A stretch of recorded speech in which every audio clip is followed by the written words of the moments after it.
नमस्कार साथियों, मैं गौरव स्वागत करता हूं जीएनसी नर्सिंग कोचिंग की ऑनलाइन क्लास में। कार्डियोवैस्कुलर सिस्टम की नेक्स्ट डिसीज़ है और आज हम वैस्कुलर सिस्टम के बारे में पढ़ने वाले हैं। और वैस्कुलर सिस्टम में वेन चल रही हैं, इसके पहले एक डिसीज़ वेन की हो भी गई है। नेक्स्ट हम बात करते हैं आज डीवीटी के बारे में, डीप वेन थ्रोम्बोसिस। डीवीटी या deep vein thrombosis. Deep vein thrombosis के बारे में बात पढ़ने वाले हैं। तो इसकी डेफिनेशन क्या होती है? डेफिनेशन डीप वेन थ्रोम्बोसिस की डेफिनेशन क्या होती है? Formation of thrombus, formation of thrombus into the deep vein is known as DVT, deep vein thrombosis। क्या मतलब है? Formation of thrombus into the deep vein is known as deep vein thrombosis. Vein के अंदर यानी deep vein के अंदर thrombus का formation हो जाए, उस कंडीशन क्या कराएंगे? Deep vein thrombosis. मोस्टली अगर देखें तो जो वेन है, दो प्रकार की होती हैं। एक होता है सुपरफिशियल वेन, एक होता है डीप वेन। अगर थ्रोम्बस अगर सुपरफिशियल वाली वेन में बन जाए, अगर थ्रोम्बस सुपरफिशियल वाली वेन में बन जाए तो इसे तो कह देंगे अपन सुपरफिशियल थ्रोम्बोसिस वेन थ्रोम्बोसिस। यहाँ क्या कहेंगे? Superficial vein thrombosis. लेकिन अगर यही डीप वेन के अंदर होता है, यानी यही फॉर्मेशन अगर डीप वेन के अंदर अगर थ्रोम्बस का फॉर्मेशन हो रहा है, थ्रोम्बस फॉर्मेशन हो रहा है या क्लॉट का फॉर्मेशन हो रहा है दोनों के अंदर, तो इसे कहेंगे अपन डीवीटी। अपना जो मेन कैरी करने वाली यानी डीऑक्सीजनेटेड को मेन जो अपनी वेन है कैरी करने वाली, वो होती है डीप वेन। यानी डीप वेन 90% वेन को ड्रेनेज करती है और जो सुपरफिशियल वेन है ये 10% ब्लड को ड्रेन करती है। और आगे चल करके ये सुपरफिशियल वेन ये अपने डीप वेन के अंदर ये अपना सारा सर्कुलेशन छोड़ देती है। कहने का मतलब पहले तो सुपरफिशियल से लाई, उसके बाद डीप वेन के अंदर ये अपना सारा ब्लड ला करके छोड़ दी। दूसरी बात करते हैं कि यहाँ पर जो फॉर्मेशन हुआ है थ्रोम्बस का फॉर्मेशन हुआ है जिससे आगे ब्लड फ्लो नहीं हो पा रहा है। दूसरी बात करते हैं, एक होता है फिलीबाइटिस। फिलीबाइटिस क्या मतलब होता है? Inflammation in when, inflammation of when. When का इन्फ्लामेशन क्या कहलाता है? फिलीबाइटिस। लेकिन अगर इन्फ्लामेशन अगर थ्रोम्बस के कारण हो रहा है, इन्फ्लामेशन थ्रोम्बस के कारण हो रहा है, तो वो कहलाएगा थ्रोम्बोफिलीबाइटिस। क्या होगा? थ्रोम्बोफिलीबाइटिस। नेक्स्ट बात करते हैं थ्रोम्बोफिलीबाइटिस। थ्रोम्बोफिलीबाइटिस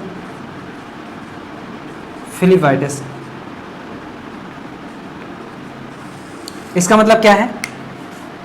inflammation of vein due to thrombus. Thrombus के कारण वेन में इन्फ्लामेशन हो जाना क्या कहलाएगा? थ्रोम्बोफिलीबाइटिस। इसकी बात करते हैं जब कैनुला को इंसर्ट किया जाता है या जब भी कैनुला अपन लगाते हैं तो किस वेन में लगाते हैं? मोस्टली या हर समय अपन सुपरफिशियल वेन में कैनुला लगाते हैं। यहां पर मान लीजिए कैनुला सेट हो गया, यहां पर कैनुला सेट कर दिए और कैनुला सेट करने के बाद कभी कभार समटाइम्स क्या होता है, यहां पर थ्रोम्बस या कह सकते हैं क्लॉट बन जाता है। क्लॉट बन जाता है या थ्रोम्बस बन जाता है जिसके कारण यहां पर स्वेलिंग आ जाती है। क्या आ जाती है? स्वेलिंग आ जाती है और यहां पर पेन भी होता है। क्या होता है? पेन। मैंने क्या बोला? जो कैनुला है, कैनुला को कहां लगाया जाता है? कैनुला को सुपरफिशियल वेन में लगाया जाता है। और कभी कभार समटाइम्स क्या होता है, इस सुपरफिशियल के अंदर अगर थ्रोम्बस क्लॉट बन जाता है, तो अगर यहां पर सुपरफिशियल के अंदर क्लॉट या थ्रोम्बस बन जाता है, उसे हम वहीं पर नाम दे देंगे सुपरफिशियल वेन थ्रोम्बोसिस। यहां पर डीप वेन थ्रोम्बोसिस है क्योंकि यार डीप वाली वेन में थ्रोम्बस बन रहा है, लेकिन अगर वही थ्रोम्बस अगर सुपरफिशियल वाली वेन में बन रहा है तो उसे हम कौन सा नाम देंगे? Superficial vein thrombosis. तो हम क्या करते हैं, इसके थ्रोम्बस यहां पर बना है, इसको घोलने के लिए क्या देंगे? एक ऑइंटमेंट आता है, एक ऑइंटमेंट आता है जिसका नाम है थ्रोम्बोफोब।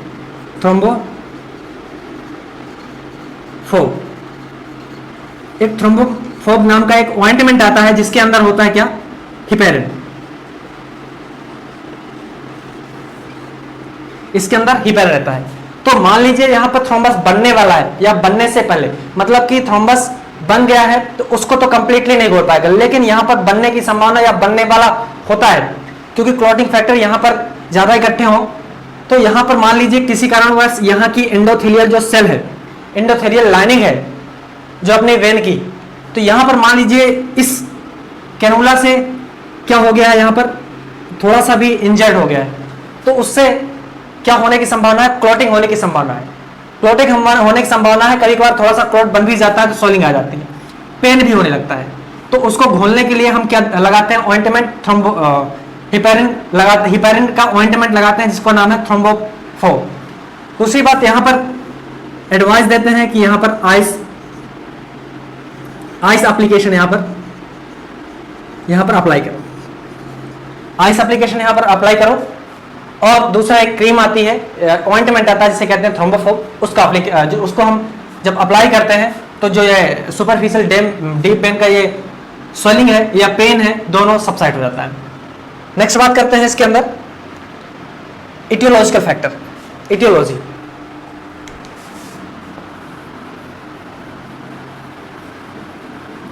अगर यहीं पर अगर देखा जाए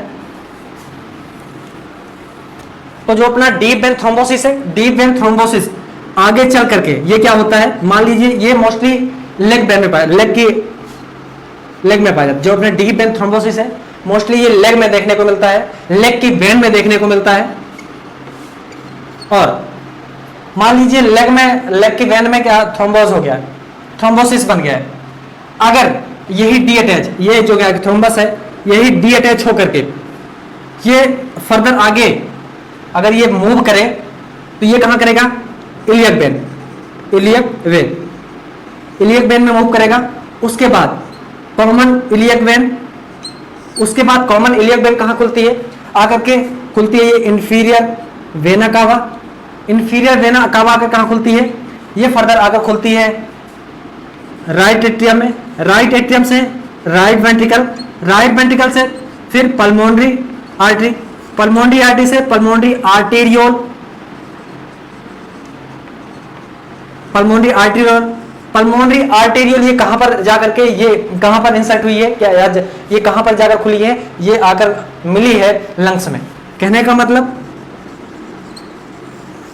अगर डीप वेन थ्रोम्बोसिस हुआ, डीप वेन थ्रोम्बोसिस होने के बाद अगर ये थ्रोम्बस यहां से डी अटैच हो गया, डी अटैच होने के बाद धीरे धीरे ट्रेवल करता है तो ये क्या बन जाएगा? यहां पर एक सबसे बड़ी कॉम्प्लिकेशन हो जाती है या सबसे घातक प्रॉब्लम, सबसे जानलेवा प्रॉब्लम हो सकती है जिसे कहते हैं पल्मोनरी एम्बोलिज्म। एम्बोलिज्म का मतलब होता है थ्रोम्बस का एक जगह से टूट करके किसी दूसरे स्थान पर ट्रेवल करना, वो होता है एम्बोलिज्म। लेकिन ये एम्बोलिज्म कहां तक आ रहा है? ये पल्मोनरी तक आ रहा है, लंग्स तक आ रहा है। इसीलिए हम क्या कह रहे हैं? पल्मोनरी। मतलब डीप वेन थ्रोम्बोसिस का कॉम्प्लिकेशन क्या हो सकता है? Pulmonary embolism. यहां हमने इसके बारे में देखा। दूसरी बात करें इसमें इसकी इटियोलॉजी में,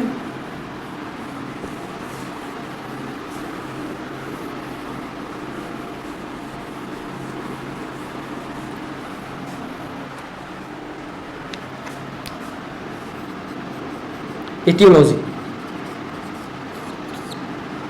मोस्टली डीप वेन थ्रोम्बोसिस करने के यानी वेन में थ्रोम्बस बनाने के मोस्टली 3 कारण हैं। अगर 3 कारणों में से अगर कहीं पर भी डिसबैलेंस हुआ तो वो क्या कॉज कर सकते हैं? Deep vein. पहला एक बिर्चू नामक एक वैज्ञानिक थे, उन्होंने एक बिर्चू ट्राइड दिया जिस ट्राइड के अंदर 3 पॉइंट्स हैं। अगर 3 पॉइंट्स में कहीं भी डिस्टर्बेंस हो जाता है उसे कहते हैं अपन बिरचूस ट्राइड। बिरचूस ट्राइड में 3 पॉइंट है, ये ट्राइड बन गया। अगर इस ट्राइड के अंदर पहला है वीनस स्टेसिस, यानी वेन के अंदर जो ब्लड फ्लो हो रहा है उसका रुक जाना, क्या पहला क्या होगा? Venus stasis. दूसरा होता है हाइपर कोगुलेशन ऑफ ब्लड। पहला हो गया वीनस स्टेसिस, दूसरा हो गया हाइपर कोगुलेशन ऑफ ब्लड, तीसरा होता है injury to the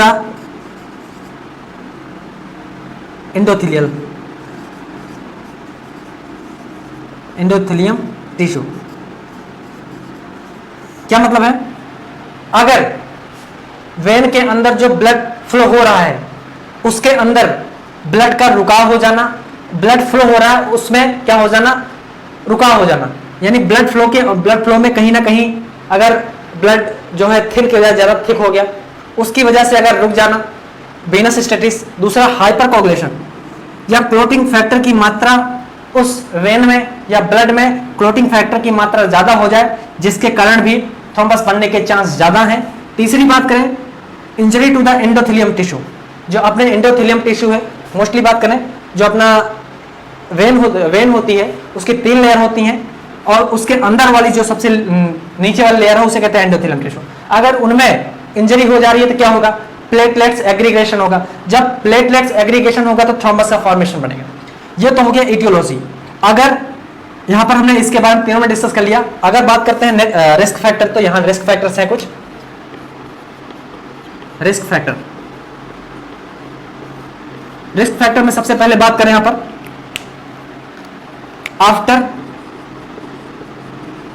after delivery.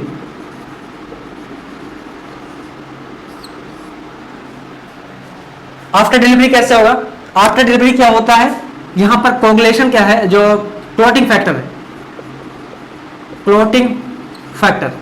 अगर क्लॉटिंग फैक्टर यहां की क्लॉटिंग फैक्टर की मात्रा आफ्टर डिलीवरी बढ़ जाती है, क्यों? At the time of third phase, तीसरे फेज के अंदर बात की जाए तो क्या होता है? अगर डिलीवरी की तीसरी फेज की बात की जाए तो वहां पर क्या होता है? Placental phase. इसमें क्या होता है? प्लेसेंटा का सेपरेशन होता है। At the time of placenta separation, placenta जब सेपरेट होता है तो उस प्लेसेंटा के सेपरेट होने के बाद जो ब्लड निकल रहा है उसको रोकने के लिए जो अपना क्लॉटिंग फैक्टर है वो एक्टिवेट होता है। जब क्लॉटिंग फैक्टर ज्यादा हो जाएगा, या जब क्लॉटिंग फैक्टर का फॉर्मेशन कह सकते हैं, जब क्लॉटिंग फैक्टर वहां पर ब्लड में ज्यादा हो जाएगा तो क्या होगा? थ्रोम्बस के बनने के चांस ज्यादा रहेंगे, क्लॉट बनने के चांस ब्लड में ज्यादा रहेंगे। जब वही क्लॉट वेन के अंदर बन जाएगा तो किसको लीड करेगा? डीप वेन थ्रोम्बोसिस को। अगर बात करें यहां पर क्या हुआ? यहां पर दूसरा फैक्टर है ये प्रभावित हुआ। क्या प्रभावित हुआ? Hyper coagulation of blood. Hyper coagulation of blood यहां पर प्रभावित हुआ। तो हमने देखा जो आफ्टर डिलीवरी क्या हुआ? यहां पर हाइपर कोगुलेशन हुआ, ब्लड का हाइपर कोगुलेशन हुआ। दूसरी बात करते हैं LSCS, lower section caesarean C section करें तो इसमें क्या होगा? इसके अंदर भी इंसीजन लगाया गया होगा। इंसीजन लगाने के बाद क्या होगा? क्लॉटिंग फैक्टर की आवश्यकता पड़ेगी क्योंकि इसको हील करना है। हील जब होगा, हीलिंग करने के लिए भी क्लॉटिंग फैक्टर की जरूरत होती है। यहां पर क्लॉटिंग फैक्टर ज्यादा एक्टिवेट होगा, कह सकते हैं क्लॉटिंग फैक्टर ज्यादा आएगा। जब अपने फ्लो के दौरान या ब्लड फ्लो के दौरान क्लॉटिंग फैक्टर ज्यादा रहेगा, उसके अंदर भी किसकी संभावना है? थ्रोम्बस बनने की संभावना है, या कह सकते हैं इसमें भी क्लॉट बनने की संभावना। नेक्स्ट बात करते हैं high cholesterol level. High cholesterol level की बात करें तो इसके अंदर जो पहला वाला अपना फैक्टर्स है जिसे कहते हैं वीनस स्टेसिस, इसके अंदर वीनस का स्टेसिस माना जाता है। चौथी की बात करें सेडेंट्री लाइफ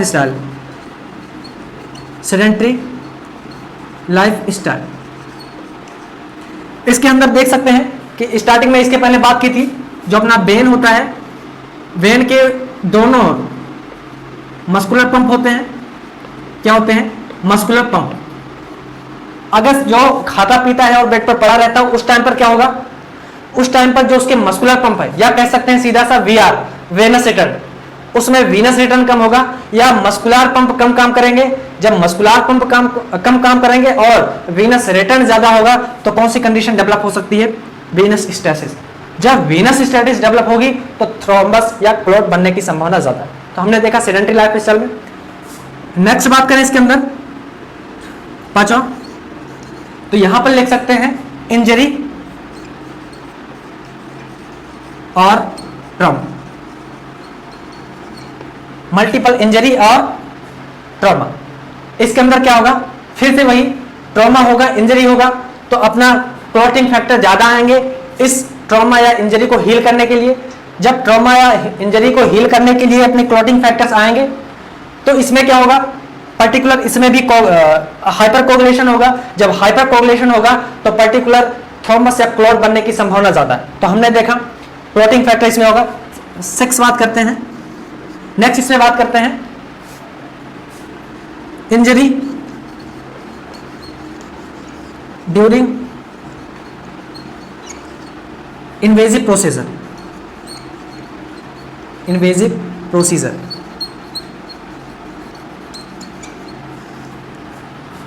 हमने इसके पहले पढ़ चुका है कि कोई भी, या इसके पहले ही लेक्चर में बात किया था, इसके पहले वाले लेक्चर में बात किया था जहां पर वॉल्व के बारे में डिस्कस कर रहे थे। वहां पर हमने देखा था कुछ ऐसे प्रोसीजर होते हैं जो कि फीमेरल बोन द्वारा कैथेटर को इंसर्ट करते हैं और वो कैथेटर सीधा वाल्व तक जाता है। और जैसे वहां पर हमने पढ़ा था बैलून के द्वारा, एक बैलून लोडेड कैथेटर होता है जिसमें क्या होता है कि हम फीमेरल वेन द्वारा हम कैथेटर को इंसर्ट कराते हैं और वो वाल्व के पास जाता है, डिफ्लेट होता है। वहां अगर बात की जाए तो हम at the time of entering the catheter into the femoral when के अंदर कैथेटर को जब इंसर्ट कराते हैं या पूरा प्रोसीजर करते हैं तो हो सकता है उसकी एंडोथेलियम टिश्यू के अंदर, सेल्स के अंदर जो अपनी वेन की जो इनर लाइनिंग है, हो सकता है उसमें कहीं ना कहीं चोट आ जाए, इंजरी हो जाए, उसके कारण उसमें थ्रोम्बस या क्लॉट बनने की संभावना है, जिसके कारण लिखा injury during the invasive procedure. या एंजियोग्राफी के एंजियोप्लास्टी के अंदर हम ये सारी, जब कोई भी इन्वेजिव प्रोसीजर करते हैं उसके दौरान हम दे सकते हैं। तो ये हो गई। नेक्स्ट बात करते हैं, यहां पर अगर लिखे हैं, यहां पर लिख सकते हैं long time bed ridden patient. अगर कोई भी पेशेंट हॉस्पिटल डिपार्टमेंट के अंदर 10 दिन से ज्यादा या 10 दिन तक, लॉन्ग टाइम तक अगर स्टे करता है, बेड पर ही रहता है, तो उस कंडीशन में भी डीप वेन थ्रोम्बोसिस के चांस बढ़ सकते हैं। क्यों? यहां पर इसकी बात की जाए,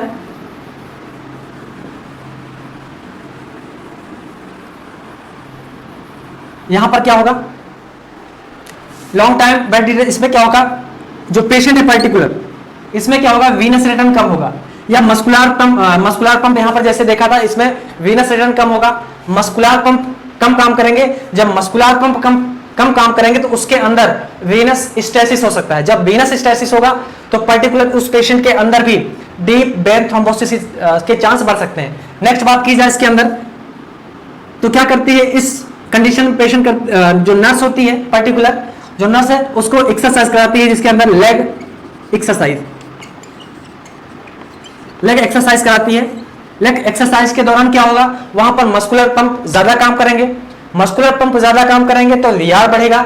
अगर वीआर बढ़ेगा तो जो अपना वीनस स्टेसिस है वो कम होगा, यानी वीनस के अंदर जो ब्लड का फ्लो हो रहा है वो कम होगा। जब वीनस के अंदर ब्लड फ्लो अच्छी से होगा, यानी वेन के अंदर जो अपना ब्लड फ्लो है वो अच्छे से होगा, तो जो वहां पर क्लॉटिंग होना है या थ्रोम्बस का बनना है वो उसके चांस कम हो जाएंगे। तो यहां पर जो क्या कहते हैं, नर्स है, पर्टिकुलर नर्स है, वो क्या कराती है, लेग एक्सरसाइज कराती है। दूसरी बात, यहां पर डीप ब्रीथिंग एक्सरसाइज। जो पर्टिकुलर नर्स है वो जो लॉन्ग टाइम से पेशेंट हॉस्पिटल डिपार्टमेंट के अंदर है, उसमें डीप ब्रीथिंग एक्सरसाइज भी कराती है। क्या रीजन है इसको कराने के? क्योंकि अपन जानते हैं जब अपन एक्सरसाइज करते हैं, जब अपन एक्सरसाइज करते हैं, जो अपना लंग्स होता है उसका, मान लीजिए एग्जांपल के तहत, जो उसका एक्सपेंड है, जो उसका एक्सपेंशन है, उसका एक्सपेंशन मान लीजिए इतना होता है, लेकिन जो पेशेंट बेड पर है, कुछ नहीं कर रहा है, उस टाइम उसका एक्सपेंशन कितना होगा? इतना होगा। उस टाइम उसका एक्सपेंशन कम होगा, कह सकते हैं। जब कम होगा तो जो उसके अंदर एल्वियोलाई है, एल्वियोलाई भी उसके अंदर एक्सपेंशन उसका भी क्या होगा? कम होगा। जब उसके अंदर एक्सरसाइज नहीं कर रहा है तो उसके अंदर क्या होगा? जो उसके अंदर एल्वियोलाई है वो भी अच्छे से एक्सपेंड नहीं कर पाएगा। जब परमानेंट, अगर ऐसे ही कुछ टाइम तक अगर पेशेंट इतना ही सांस लेता रहा, या कह सकते हैं उसका एक्सपेंड ज्यादा ना होता रहा, इतना ही होता रहा, तो पर्टिकुलर जो अपना लंग्स है इतने पर फिक्स हो जाएगा, यानी पेशेंट का इतने पर फिक्स हो जाएगा, या अपना जो एल्वियोलाई है उतना ही फिक्स हो जाएगा, जिसे कहते हैं एटीलैक्टेसिस। एटीलैक्टेसिस।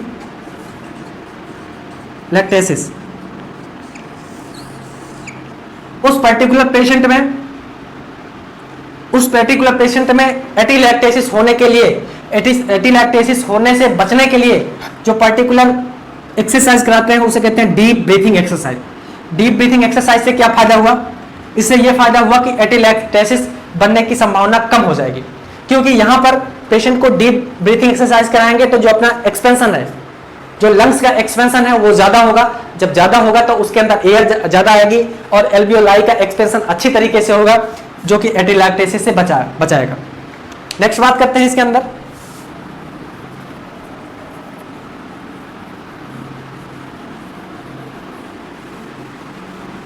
हॉस्पिटल सेटिंग्स के अंदर देखा गया है कि जो पर्टिकुलर मरीज होता है, और अगर डिलीवरी के बाद, आफ्टर डिलीवरी क्या होता है? डॉक्टर उसको सलाह देता है या पेशेंट को सलाह देता है कि 24 घंटे तक, टिल 24 आवर्स क्या रखना है पेशेंट को? इमोबिलाइज, यानी 24 घंटे तक पेशेंट को मोबिलाइज नहीं कराना है, उसको हिलाना डुलाना नहीं है। अगर इसकी बाद की बात की जाए, आफ्टर 24 आवर्स पेशेंट को अलाउ किया जाता है, आप you can change your side,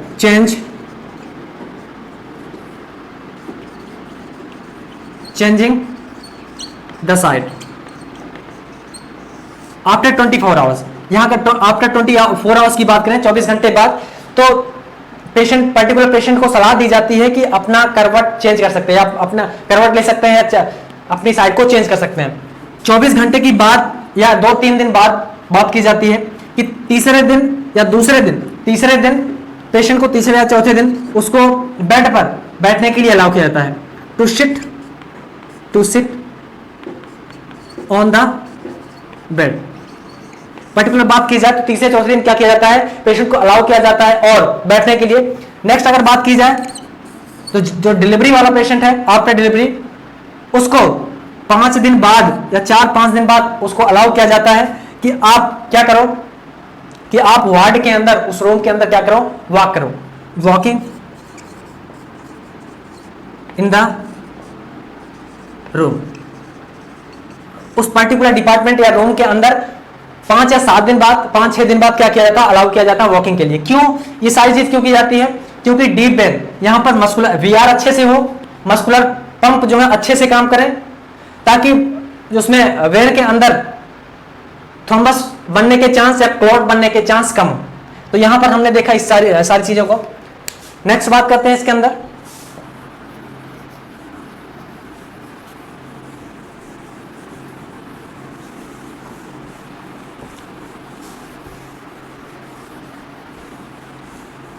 sign and symptoms क्या क्या आएंगे? जो अपना डीप वेन थ्रोम्बोसिस वाला पेशेंट है, डीबीटी वाला, उसके अंदर प्रॉब्लम क्या आएंगी? तो यहां पर क्लिनिकल मैनिफेस्टेशन की बात करें, क्लिनिकल मैनिफेस्टेशन की, तो यहां पर अगर डीप वेन थ्रोम्बोसिस हुआ है तो पर्टिकुलर वहां पर बात करते हैं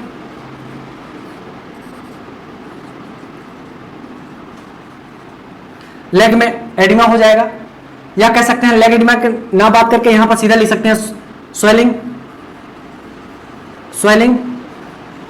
हो जाएगी पर्टिकुलर, और दूसरी बात करते हैं स्वेलिंग होने के बाद यहां पर रेडनेस।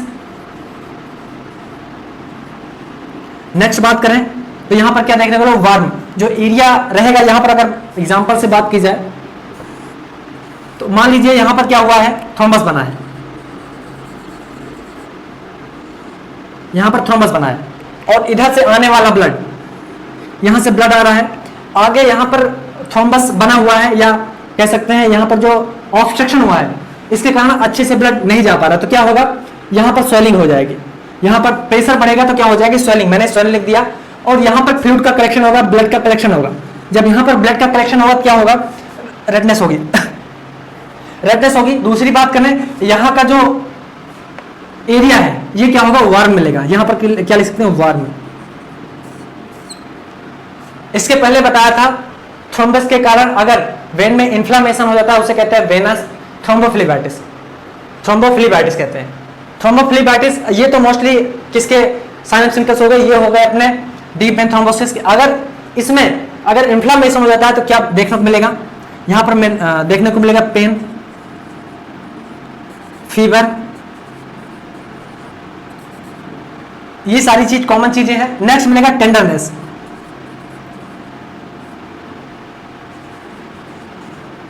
टेंडरनेस जहां पर डीप वेन थ्रोम्बोसिस हुआ है वहां पर टच करते ही क्या होगा, दर्द होगा। तो ये क्लिनिकल मैनिफेस्टेशन होगा, नॉर्मली ये सारी चीज देखने को मिलती हैं। और दूसरी बात करें इसके अंदर, इसके मैनेजमेंट की, सॉरी इसकी पहली बात, इसको डायग्नोस कैसे करेंगे, डायग्नोस्टिक इवैल्यूएशन।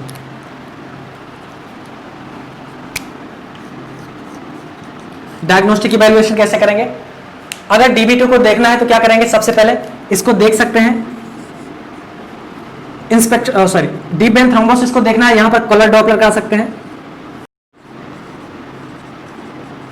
कलर डॉपलर कर सकते हैं, जिससे कि वेन कहां पर थ्रोम्बोसिस बना है उसको देखने के लिए अच्छी तरीके से इस टेस्ट के माध्यम से अच्छे से इसको देख सकते हैं। दूसरा बात करें इसके अंदर, यहां होगा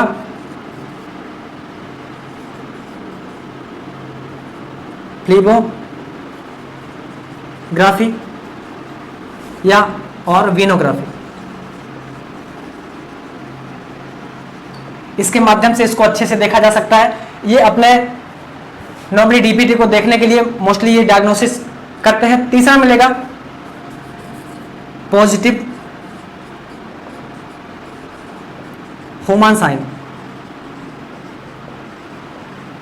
पॉजिटिव होमान साइन। अब होमान साइन होता क्या है, मोस्टली इसके बारे में बात करते हैं। होमान साइन क्या है, काल्प मसल्स के अंदर, काल्प मसल्स के अंदर पेन होना, जब ऐसे इसको देखें तो पेशेंट लें supine position, supine position, supine position, उसके बाद नी फ्लेक्शन, सुपाइन पे अगर इसको शॉर्ट में बात करें तो पेशेंट क्या रखना है, सुपाइन, उसके बाद नी को फ्लेक्स करके उसके बाद जो अपनी हील है, हील को क्या करना है, डोर्सिफ्लेक्शन, डोर्सिफ्लेक्शन। पेशेंट को क्या करना है, पेशेंट को नॉर्मली क्या रखना है, ये मान लीजिए पेशेंट है और ये सुपाइन पोजीशन में यहां पर हिप है, हिप को ऐसे करके, यानी जो अपना ये नी है, नी वाला पॉइंट यहां से फ्लेक्स कर देना है, थोड़ा सा फ्लेक्स करने के बाद नॉर्मली जो लेग होता है ऐसे होता है, लेकिन इसको क्या करना है, डोर्सिफ्लेक्शन करना है। डोर्सिफ्लेक्शन ऐसे, जब ऐसे डोर्सिफ्लेक्शन करेंगे तो डोर्सिफ्लेक्शन करने के बाद कहां पर पेन होगा, ये यहां पर काल्प मसल होती है, काल्प मसल पर पेन होना क्या कहलाएगा, होमान साइन, पॉजिटिव होमान साइन। यहां पर हमें क्या देखने को मिलेगा, पॉजिटिव होमान साइन। जब ये तीनों चीज में अगर कंफर्म हो जाए कि डीप वेन थ्रोम्बोसिस है, ये यानी डीप वेन को कंफर्म करने के लिए क्या है, तीन चीज है डायग्नोस्टिक इवैल्यूएशन करने के लिए एंड डीप वेन थ्रोम्बोसिस को चेक करने के लिए। नेक्स्ट बात करते हैं मैनेजमेंट की।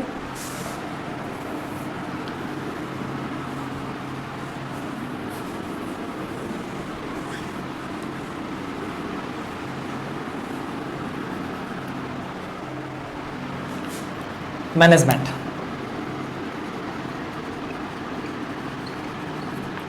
मैनेजमेंट के अंदर क्या हमें सबसे पहले क्या करना पड़ेगा, जो पेशेंट है, पर्टिकुलर पेशेंट को क्या करना है, supine position with leg elevation। Patient क्या करना है, सुपाइन पोजीशन देनी है और उसका जो लेग है वो एलिवेट होगा। क्यों? अगर इसकी बात करें क्यों होगा, तो जो पर्टिकुलर जो पेशेंट है, पेशेंट का हेड अगर जो उसका लेग है अगर वो एलिवेट होगा तो पहली बात करें बीआर बढ़ेगा, या मस्कुलर पंप अगर ना भी कम काम करेगा या कम काम करेगा तो जो वेनस का रिटर्न है वो कम होगा, वो ज्यादा होगा। जब वेनस रिटर्न ज्यादा होगा तो वहां पर वेनस में जो ब्लड है उसका स्टेसिस होने के चांस कम रहेंगे। जब स्टेसिस होने के चांस कम रहेंगे तो पहली बात हो गई किसका चांस खत्म हो गया, थ्रोम्बस का, थ्रोम्बस बनने का चांस खत्म हो गया। दूसरी बात करें अगर थ्रोम्बस नहीं बनेगा तो दूसरी बात करें जो यहाँ पर पल्मोनरी एम्बोलिज्म है, पल्मोनरी एम्बोलिज्म का भी चांस खत्म हो जाएगा। अगर थ्रोम्बस नहीं बनेगा तो यहाँ पर पर्टिकुलर पल्मोनरी एम्बोलिज्म के भी चांस खत्म हो जाएंगे। तो पर्टिकुलर हमें क्या रखना है, supine position with leg elevation. दूसरी बात करें स्ट्रिक्ट बेड रेस्ट, स्ट्रिक्टली उसको क्या करना है, बेड रेस्ट पर रखना है। अगर कोई पेशेंट है डीवीटी का तो उसको स्ट्रिक्टली इमोबिलाइज रखना है, उसको बेड रेस्ट पर रखना है। क्यों रखना है, क्योंकि अब तो वहां पर थ्रोम्बस बन गया है। अगर थ्रोम्बस बन गया है, अगर उसको वो मोबिलाइज करेगा या वो टहलेगा, वॉकिंग करेगा, तो हो सकता है उसका थ्रोम्बस टूट जाए या वहां से डीअटैच हो जाए। यानी कह सकते हैं when walking at the time of walking thrombus में डीअटैच। क्या हो सकता है,